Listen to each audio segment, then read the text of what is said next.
Hello and welcome to the first episode of Dark's Uptake.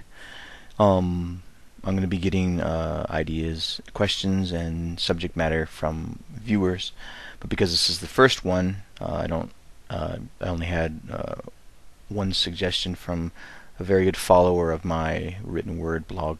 She's also done some reviewing and line editing for my for some of the stories on my blog. A very good friend by the name of Beth. She suggested that I might do something about maybe a list of unbreakable rules when it comes to writing. Like you may come across lists online where people talk about what you have to do to be successful or what not to do and what not. Maybe give, or she also suggested maybe giving writing tips and things like that. Now, I don't know if I would be one to be giving writing tips. I can talk about, what works for me. In fact, Quill Wielder, who is one of my assistant editors on the Dark Globe, she's also one of the editors on this site, though she hasn't produced any shows yet on it.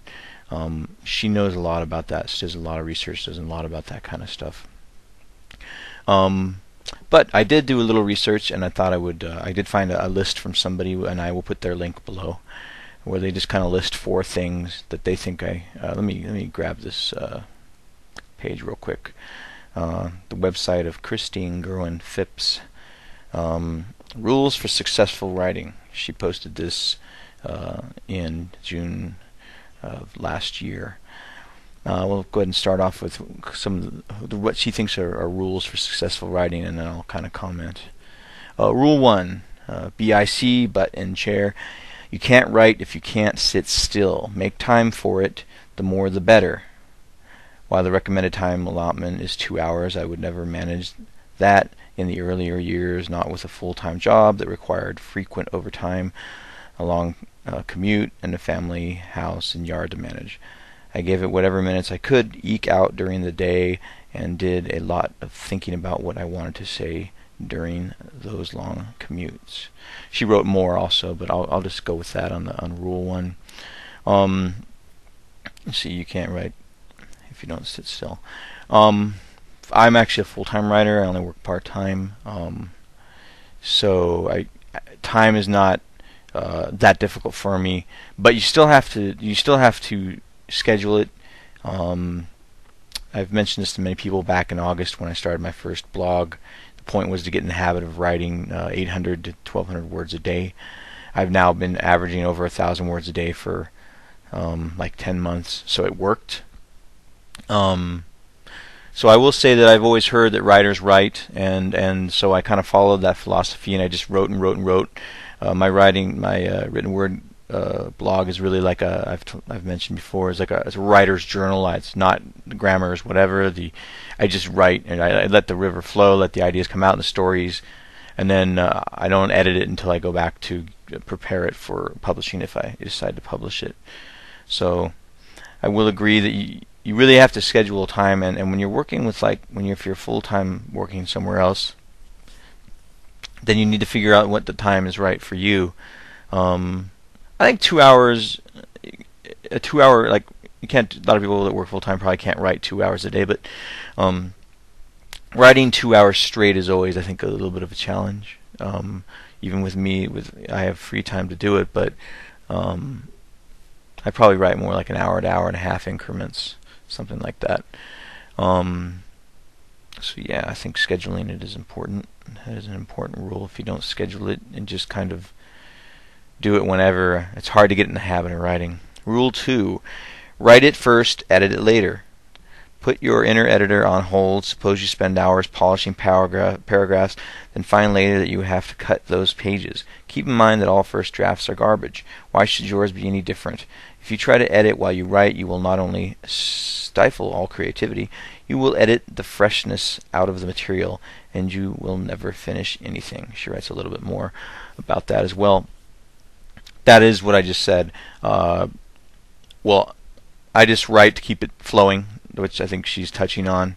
I don't edit myself along the way, and I go back and edit, like I said, if I'm going to publish something. So I agree that for me, anyway, it works very well, and it does keep it fresh. It's just right out of my head. Either I write it in a notebook and then just put it in a post, or I just do it right out of my head onto a post, which is generally my case.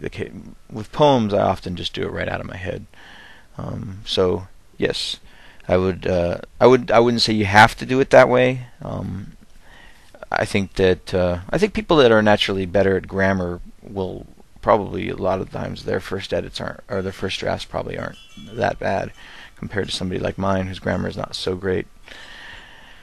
Okay, rule 3: read when you find a particular apt phrase or beautifully worded description. Analyze it. Okay. So the rule 3 is read. They're saying read. And when you find something that you really like when you're reading, to analyze it. Let's see, analyze it, learn from it. Same rule applies for awkwardly worded sentences, descriptions that don't work, or other problems you encounter. Study the author's methods. Learn what not to do. I will say, and I've said this before, I'm not a huge reader.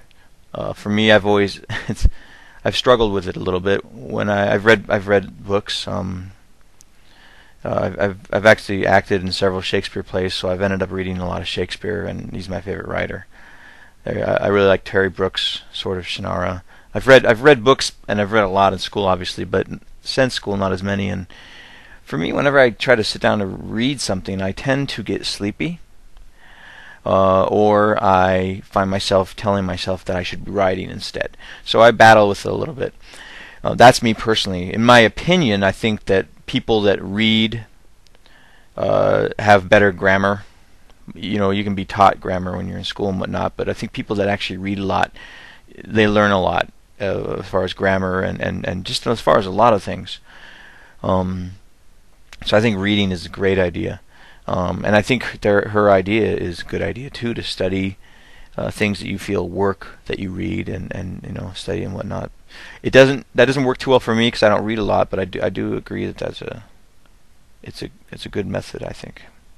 Rule number 4: when I first started writing, I had so little time. I tried to multitask by writing or reading while I ate lunch, and if I happened to be alone, breakfast and dinner. In the process, I acquired a bad habit. One I find almost impossible. I find almost impossible to break. Every time I sit down to read or write, I want to eat. Now 10 to 15 pounds heavier, I not only have to resist the impulse to get up and do other chores, I have to resist the impulse to eat. She writes a little more too. She's talking about don't mix habits.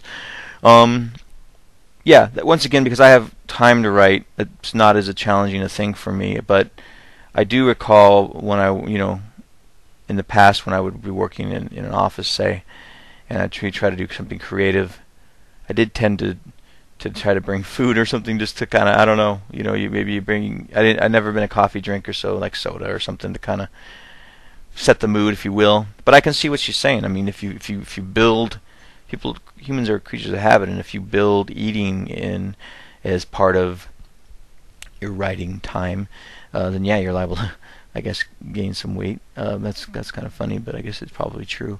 The other thing, I do agree that when you do it bit pieces like that all over the place, you never really take breaks. Like if that's what she's saying, is that you do need to take breaks in life, whether it's 15 minutes between at work or what.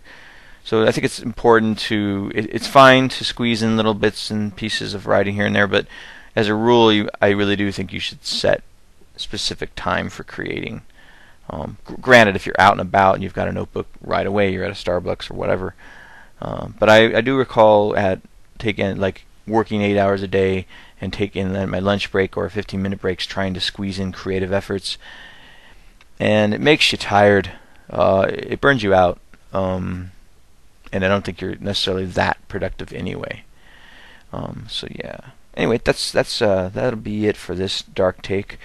Any questions or thoughts or feedbacks, whether you comment down below, or if you want to do a vlog in return, I can either post your vlog, or I'll figure that out. Maybe I'll either have it down in the comments area, or I'll actually post it. So thanks for checking this first Dark's Uptake with me.